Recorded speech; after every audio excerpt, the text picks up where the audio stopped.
Humanity has always been in search of patterns. They make us feel comfortable, they give us meaning. Whether they be in the deepest, most conceptually difficult topics like string theory and quantum mechanics, or even in simple things like the behavior of the person we're talking to. We love to seek patterns, and do so sometimes against our better judgment. Nature and mathematics are no exception to that list when it comes to pattern seeking. In fact, it's at the forefront of it. We've evolved to notice patterns and be alerted when something isn't right. One of these so-called patterns that has fascinated mathematicians and individuals alike for centuries is the golden ratio. Also known by the Greek letter phi, it can be defined by taking a line and breaking it into two separate pieces.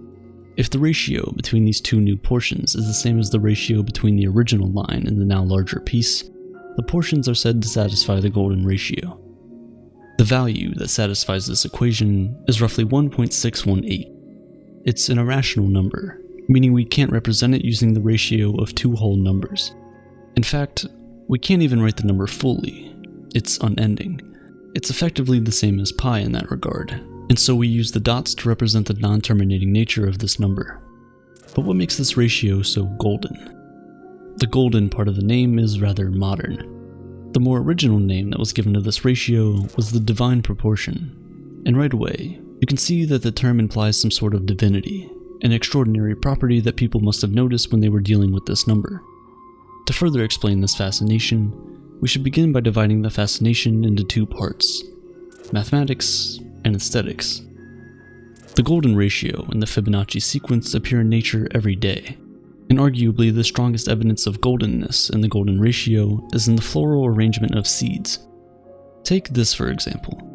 If you were a sunflower, how much of a turn would you make before you made a new seed?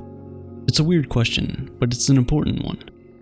If you don't make a turn at all, will you just continue making a straight line of seeds? That's kind of boring. If you make half a turn, or a 180-degree turn each time, well, now you have a line of seeds, but in opposite directions. 120 degrees gives you 3 lines, 144 degrees gives you 5 lines. There should exist some angle, some number of turns that, if properly executed, produces a pattern of seeds that is closely packed together with no gaps between them. Something like this. This seems more natural to nature, right? The number of turns needed to produce a spiral design like this is, well, the golden ratio. One seed placed every 1.618 turns, or every 137.5 degrees. This is known as the golden angle, and it is seen throughout all of nature. The idea is to arrange seeds in a way that can maximize the sunlight and rain that they receive, so that the genetic material can successfully be passed on to the next generation. If you don't do this efficiently, evolution won't be very kind to you. If you pack in the seeds too tightly, all the seeds won't get the nutrients they need. If you pack them too sparsely, you're just wasting space. This happens with not only sunflower seeds, but in plant leaves, tree branches, and even more. In fact, it goes even deeper. If you were to count the number of spiral arms in both directions, left and right, you'll find that they aren't equal. However, they will both always be Fibonacci numbers.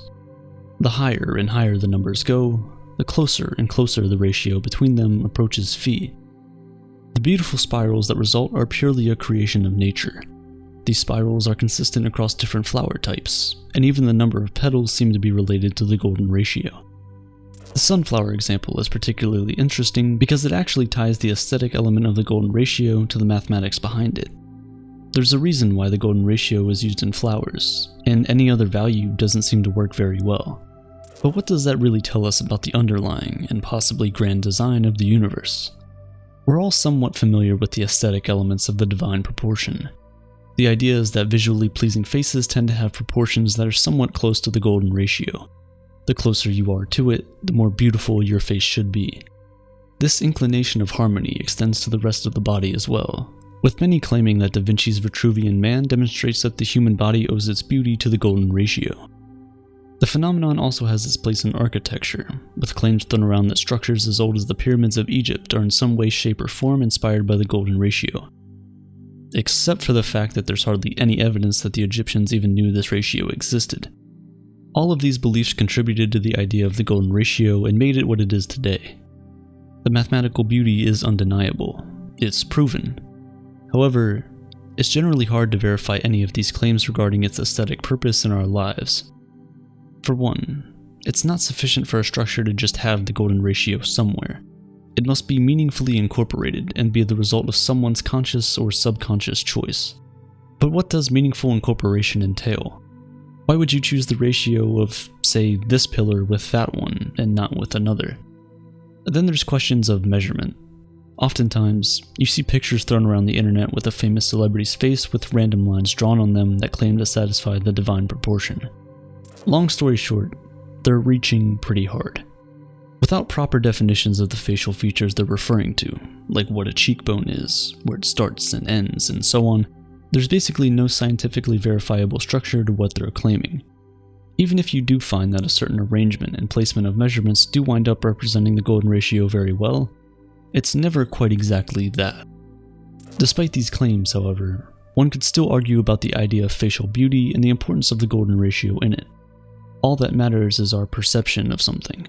If the ratio of some facial feature is close enough to the golden ratio, so much so that we're unable to distinguish it from the actual ratio itself, and we find it pleasing, wouldn't you say that the aesthetic element of the golden ratio is justified?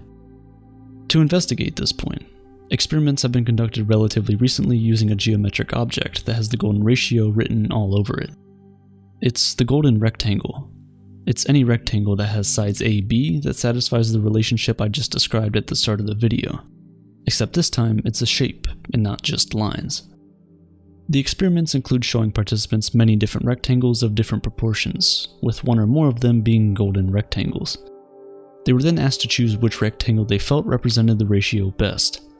If the hypothesis that things with the golden ratio embedded in them are more attractive to us is indeed true, you would expect to see a significant number of participants choosing the golden rectangles. But, turns out, the evidence is not so great on this one. Instead of choosing the golden rectangle, participants seem to prefer rectangles around that number, like 1.5 or 1.75. It's close, but it already somewhat disproves the idea of the golden ratio. If a rough value around the golden ratio is good enough, then the ratio itself isn't so golden after all. But even if, say, the preferences do seem to be around that golden ratio, there are theories as to why that might be. People who are more aware of the golden ratio might be predisposed to having a preference toward it because of its place in history and mathematics. Besides, if you spend a lot of time staring at a screen with aspect ratios relatively close to that of the golden ratio, something like a 16:9 monitor, you will unintentionally find them more attractive. But now it would be a fair question to ask, well, what started this golden trend?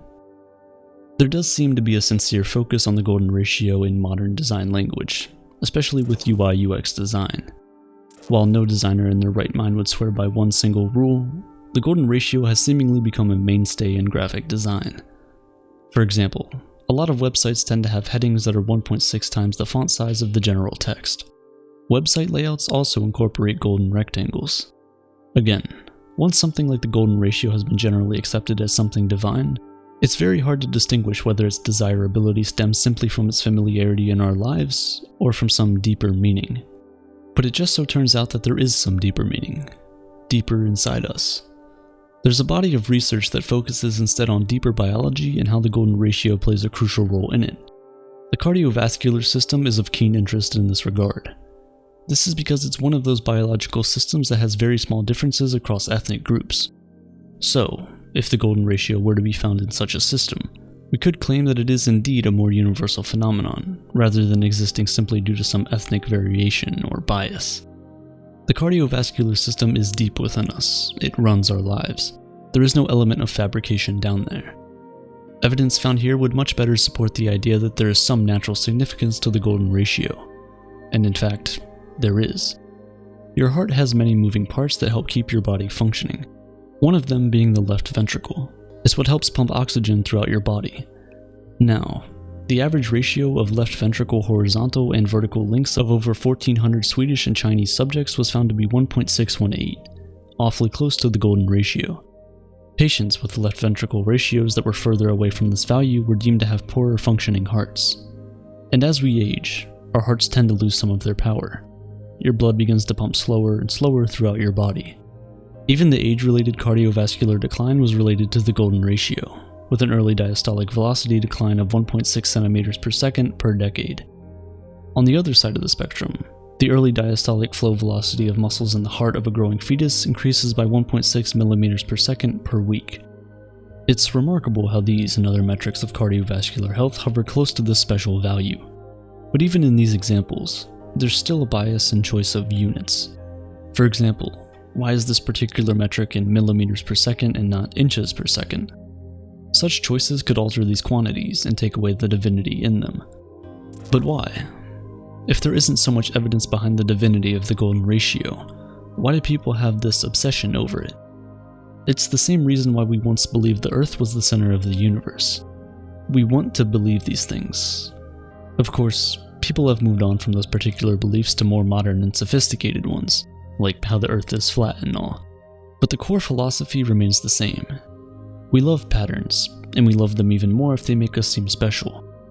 Why did the golden ratio only have to do with our faces and not those of other animals? What about the body proportions of a snake? It's only human to only care about ourselves.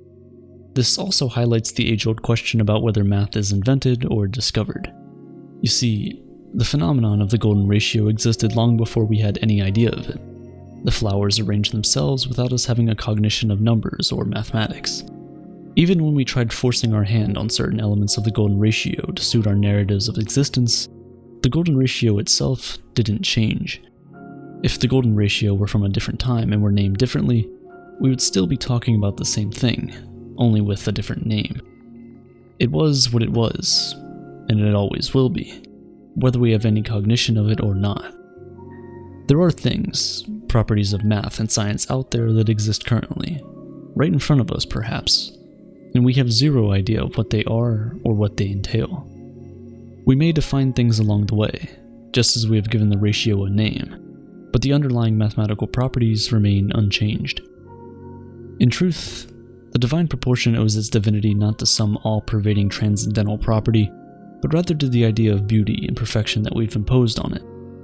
This beauty we seek is quite possibly not concentrated in one golden number, and even if it is, the golden ratio is probably not the one.